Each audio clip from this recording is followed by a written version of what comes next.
नमस्कार। About India channel में मैं अनिल केसी आपका स्वागत करता हूं।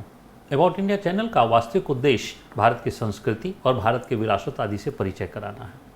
इसके अंतर्गत आज की जो श्रृंखला हम लोग लेकर आए हैं वह संगीत से जुड़ी हुई है और संगीत में एक शब्द अक्सर चर्चा में आती है, सुगम संगीत। हम लोग सुगम संगीत सुनते हैं, लेकिन सुगम संगीत का वास्तव में अर्थ जो है वह हम लोग कम लोग ही जान पाते हैं। जो कला के विशेषज्ञ हैं निश्चित है कि वो सब तो जानते ही हैं, लेकिन जो सामान्य जनमानस है वह सुगम संगीत को बहुत अच्छे से समझ नहीं पाता है। इसी सुगम संगीत के बारे में हम लोग थोड़ी सी संक्षिप्तता से चर्चा लेकर आज आए हैं। सुगम संगीत क्या है? तो देखिए, सुगम संगीत जो है वह पहली बात तो ये कि भारतीय संगीत जो विद्या है उसी का एक अंग है, यानी ये कोई पृथक जो है वह नहीं है। भारतीय जो संगीत विद्या है उसी का एक अंग है। और सुगम संगीत में शाब्दिक जो है वह अर्थ जो है वह अगर देखा जाए तो सुगम का शाब्दिक अर्थ जो है वह क्या होता है? सरल। सुगम का शाब्दिक अर्थ क्या होता है? सहज, यानी कि एक सरल संगीत या सहज संगीत।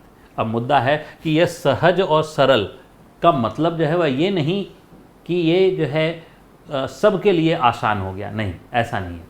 वास्तव में ये जो सरल और सहजता है यह किसके संदर्भ में है? तो यह शास्त्रीय संगीत के संदर्भ में है।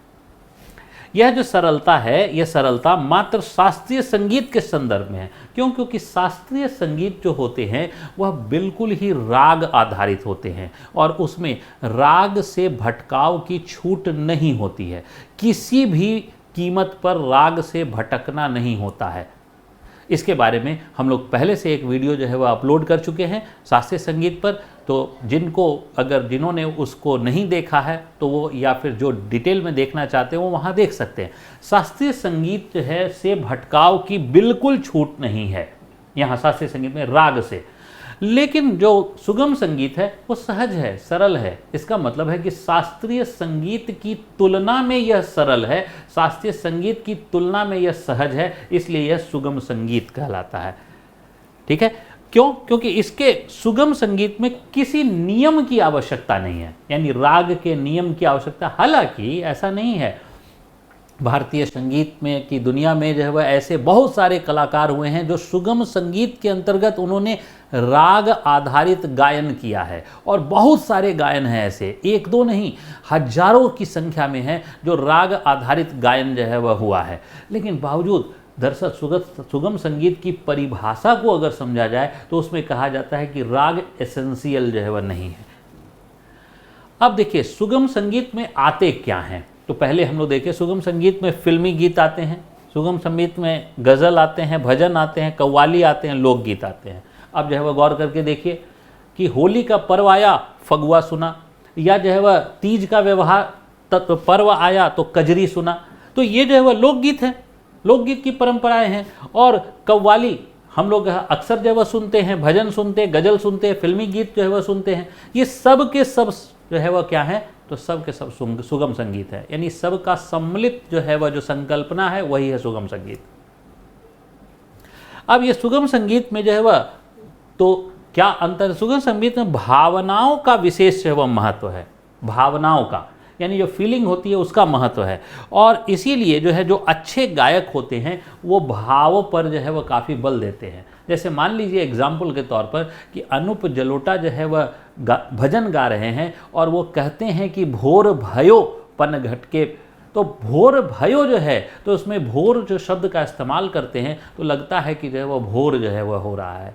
शाम जो है वह जब इस्तेमाल करते हैं तो शाम जो है वह को इस प्रकार से जो है वह उच्चारण है कि उसमें भाव प्रकट होते हैं कि वास्तव में सायंकाल हो रही है, संध्या हो रही है। तो ये जो भाव है, ये भाव, या फिर किशोर कुमार जो है वह अगर बोलते हैं कि हाँ मेरे नैना सावन भादो, तो इसका मतलब है कि उसमें भाव प्रकट हो रहा है, दुख का भाव प्रकट हो रहा है। हम लोग जो है वह वैसे गायन में हम लोग जो है वह सीधे ऐसे जो हम लोग जो है वह गाते हैं वो कविता की तरह लगता है कि हाँ हम लोग कविता की तरह पाठ कर दिए। लेकिन वास्तविकता जो है सुगम संगीत में क्या है? भाव। तो अच्छे जो गायक होते हैं वो भाव को जो है वह बहुत ही महत्व जो है वह देते हैं। और सुगम संगीत में जो गीतकार होते हैं, गीतकार सरल शब्दों का प्रयोग करते हैं। क्यों सरल शब्दों का प्रयोग करते हैं? ताकि जो है वह सुगम संगीत का उद्देश्य ही है कि आम जन जो है तक संगीत जो है वह का समावेश हो जाए, आम जन तक संगीत प्रवेश कर जाए। तो जब तक उसमें सरल शब्द नहीं होंगे इस्तेमाल, तब तक जो है वह सुगम संगीत सुगम नहीं रहा, सहज नहीं रहा, सरल नहीं रहा। इसलिए जो है वह उसमें आम शब्दों का जो है वह सरल शब्दों का प्रयोग किया जाता है ताकि आम जन तक। अब भाव जो है वह क्या है? तो सुगम संगीत के गायन में क्या क्या महत्व जो है रखा जाता है? देखिए, मन के भाव, तो मन के भाव है कि दुख है, सुख है, यानी कई गाना जो है वह ऐसे गीत हैं जो दुख पर हैं, कई गीत हैं जो सुख पर हैं, कई गीत हैं जो व्यथा पर है, कई हर्ष पर है, कई उल्लास पर है, कई उमंग पर है। ये भाव हैं, और ये सामाजिक भाव, व्यक्तिगत भाव और सामाजिक भाव दोनों के साथ। इसके बाद देखिए, सामाजिक मुद्दों की चर्चा, जैसे विवाह के ऊपर जो है वह गीत, पर्व के ऊपर, त्योहार के ऊपर गीत, शिष्टाचार और आचरण को भी बता दिया जाता है कई बार सुगम संगीत के माध्यम से। तो ये जो है वो सुगम संगीत। इसके बाद देश के ज्वलंत समस्याओं की भी जो है वो चर्चा, जैसे मान लीजिए महंगाई, कई जो है वह गीत ऐसे हैं जिस पर महंगाई पर जो है वह अक्सर जो है वह चर्चा हुई है, भ्रष्टाचार उस पर जो है वह अक्सर चर्चा हुई है। तो ये देश की जो ज्वलंत समस्याएं हैं उसको भी जो है वह उठाते हैं। इसके बाद जो है वह ईश्वरीय प्रेम, और ईश्वरीय प्रेम का प्रदर्शन भी जो है वह इसमें एक प्रमुख विषय के रूप में जो है वह उठाया गया है सुगम संगीत के अंदर। सुगम संगीत में वाद्य यंत्र भी शामिल होते हैं, और सुगम संगीत के अंदर जो है वह गायन भी जो है वह शामिल होता है। जैसे मान लीजिए कि ये गायन जो है वह गज़ल का गायन है, और सुगम संगीत के जो है वह प्रसिद्ध कलाकारों में जो है वह हम लोग देखें तो मैं जो है वह श्रद्धांजलि भी देना चाहूँगा, और मैं जो है वह नाम भी लेना चाहूँगा कि जो माँ सरस्वती की पुत्री के रूप में जो है वह विद्यमान है हमारे जो है वह जहन में, वह है लता दी। तो लता दी जो है वह सुगम संगीत के एक महान कलाकार, किशोर कुमार जो है वह महान कलाकार।